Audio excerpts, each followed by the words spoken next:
Hi friends, this is the Before You Read lecture on James and 1 Peter. I want to start with just a few words of introduction about why we might combine James and 1 Peter. The first reason is one of expediency. These are simply short writings. They're only 4 or 5 chapters in length. And therefore, if we're looking to read somewhere between 10 and 12 chapters a week, it sort of suggested themselves. The second reason is they're both included in the general epistles, or that part of the New Testament that is often compared with the letters of Paul. So those letters or those writings that seem to be a little less specific in the context or the problem that they're responding to. They're general in the sense that they address all of Christianity rather than a single church or collection of churches in a single geographical locale. But I think beyond that, there is one major theme that holds James and 1 Peter together, and that is they are both diaspora documents. Now, diaspora is a word. It's not necessarily an ancient word, although the Greek equivalent appears in 1 Peter. But we often think about diaspora from a cultural or an anthropological perspective. It means to live as a displaced community. So we might talk about the African diaspora in America. That is, members of our community who have originated at some point in the past in Africa and find themselves now living in the United States. Or we might talk about the various diaspora communities that are living in Clarkston, these refugee communities. They have been dispelled from their original context and they find themselves living in a foreign context. So both James and 1 Peter address the audience as a diaspora community or as an exile community or as a refugee community. And in this way, they first of all sort of spiritualize the exile. Remember, the exile is this hugely significant moment in Israel's past when Babylon comes in, destroys the northern kingdom, destroys the southern kingdom, and the sort of elite of Judah are carried away back to Babylon. That's the exile. And so even though these writings come hundreds of years later, they look to that moment of exile and they say, oh, we can sort of generalize or spiritualize that to what it means to be Christian living in the ancient Roman world.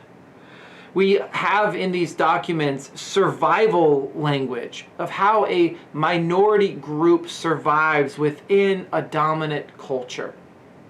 We also see in these writings what we might call the ethics of diaspora. How do you order your lives individually and collectively to maintain a distinctive sense of identity, of practice, of tradition, of history, while thriving or surviving in a dominant culture? One of the favorite ways that I've come to think about this is through the language of negotiation, cultural negotiation. Early Christians negotiated that larger dominant culture. They didn't simply say yes to it or say no to it, but it was more complicated and complex than that. There's a negotiation. It's a matter of both using, drawing on, appealing to certain parts of that dominant tradition, and refusing, saying no, rejecting parts of that.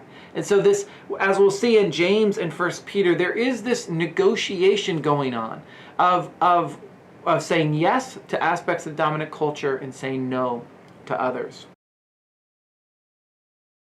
With those general words in mind, I want to say just a few words about both James and 1 Peter. And I'll start with James. James is traditionally associated with the brother of Jesus, who was named James. Modern scholarship has questioned that association for a number of reasons. One of them being certain assumptions about the level of Greek represented in James. And the assumption is that James, son of a poor carpenter, the brother of Jesus, wouldn't know how to write Greek as well as James is written. And I think I just named that as an example of an assumption that has a lot of problems. It assumes about how well people spoke Greek in Palestine in the Holy Land in the first century. It assumes that authorship would come from a pen instead of through dictation, and even through translation. And so whether or not we adopt the position that James was written by the brother of Jesus, that legacy, that tradition is an important one for us to keep in mind. Now, when we think about James and its place in the church, I think we have to deal with the legacy of Martin Luther, who said that James was the epistle of straw. And I think for many Protestant Christians, we basically or usually follow in this understanding. It is, we think, not as theologically or practically or Christologically rich as Paul's letters. It doesn't give us the gospel as clearly Luther said, and so we don't read it very much. And I hope that after this week of engaging James, you feel otherwise. I think James is a wonderfully rich and theologically complex book, and one that the church would do much better to listen to and to read. I want to talk about just a couple of themes that you can be on the lookout for. I think the first is the relationship between Paul and James. One of the reasons Luther sort of decided about James was that he thought that the theology of James, especially in James chapter 1, where there's a discussion of faith and works, contradicted the theology of Paul. And some biblical scholars make a lot of this, suggesting there were rival schools of Christianity, one represented by Paul and one represented by James. And what I invite you to consider is the degree to which you think James is radically opposed to what we might have seen in Romans or Galatians, and where there might be some commonality. Another thing to note is the theme of friendship, particularly friendship with God versus friendship with the world. Now, here again is that practice of negotiation. So what is it in the world of James that he doesn't like about the world, or about friendship with the world, and yet what might be more naturally accepted? Or maybe there is just this rigorous animosity between the Christians and the world. I think that along with that is this really intimate and beautiful picture of friendship with God. And this is in Sally McFaig's book, Metaphorical Theology. She holds up the metaphor of friendship as an underdeveloped but potentially hugely significant metaphor for our relationship with God. And James is one of these places where we get the image of Christians being friends with God. And so I hold that up to you as a place to dig in. I think the final thing that I would point out sort of as a big theme with James has to do with wealth and possessions. It has to do with economics. It has to do with class. And James is not silent about these things. It becomes apparent that there are divisions in the community, and these divisions are largely on economic or financial or class bases. So those who have fancy clothes and fancy rings get a certain kind of treatment, and those who have holy clothes or don't have the money or the power or the prestige get another treatment. And James calls that out. And so we'll see this pretty strong language directed especially to the rich and to the powerful. So be on the lookout for that. Next, just a few words about 1 Peter and some of the themes that you'll find in 1 Peter. 1 Peter is written to those refugees, to those resident aliens who are living in 5 cities in Asia Minor. We learn about Christianity in Asia Minor from the letters of Paul, from the book of Acts, and from the second and third chapters of Revelation. It becomes apparent that there was a thriving Christian community throughout Asia Minor, but that oftentimes, especially what we see in Revelation and in 1 Peter, is that Christianity in Asia Minor experienced particular forms of difficulty. It was hard to be a Christian in Asia Minor. And that is because largely 1 Peter is written to those who converted to Christianity from a Gentile background. They left the dominant Greco-Roman culture in all of its forms, religiously, culturally, economically, and they experienced hardship as a result of that. And so there are some standard critiques in 1 Peter of those outside. You know, you get the picture that the Greco-Roman culture was, you know, like a frat house 100% of the time, and people were partying and eating a lot and drinking a lot and having a lot of sex. And this is a very standard critique that we find among moral philosophers at the same time period. And so there's probably a degree of truth to it, but there's also probably some exaggeration. That being the case, it goes without saying that there were costly decisions on the part of Christians to withdraw themselves from participating in the civic religious festivals, or from worshiping other deities, or for partaking in these wider cultural practices. There were costs to that. They lost things. They lost business relationships. Other people thought they were strange or even a threat to the well-being of the city or the world. And so these practices of aligning themselves with Christianity, of making a break with their wider cultural world, had consequences. And we see this throughout 1 Peter. A second theme that you'll see in 1 Peter has to do with suffering. And I want to be really careful here, because I don't think that 1 Peter gives us a sort of general theology of suffering. I think we look in vain if we want to find in 1 Peter a sort of a deep understanding of the problem of evil, or why do people suffer.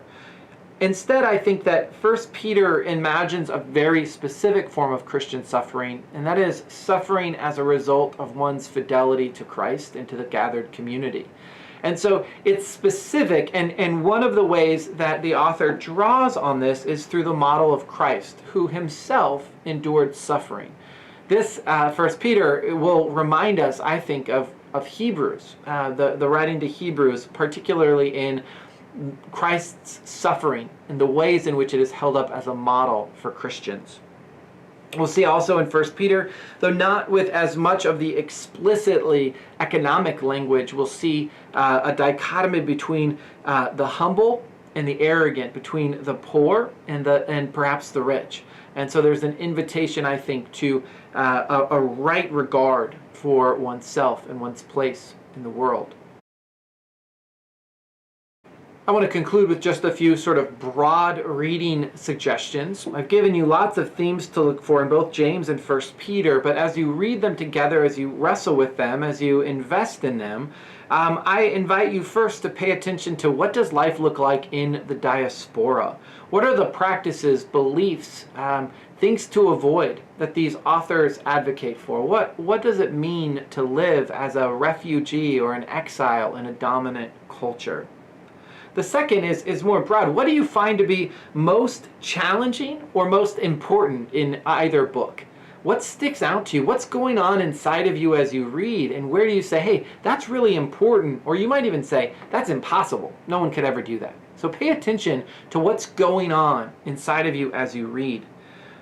And then the third question is, again, a sort of application, a so what question. And that is, how might 1 Peter and James invite us to imagine and understand our own cultural settings? Again, I want to be careful here, because it's hard to say that Christians of any stripe are living as minorities in a dominant culture, given the amount of the percentages of people who check Christian on their forms, and the degree to which Christianity has shaped American culture. But I still think that there are threads, there are things that we can learn from 1 Peter and from James about how Christians might orient themselves in this dominant culture. And I think they have things to do with how we relate to those who are least among us. I think they have to do with the ways in which we organize our communities. I think they have ways. They have to do with the ways that we understand Christ and power, and influence. And so I'm sure you'll find others, but those are just a few that I thought about. So again, as you read, what is life like in diaspora? What did you find to be most challenging or important? And how might these letters help us understand our culture better? I look forward to hearing your thoughts about 1 Peter and James. Happy reading.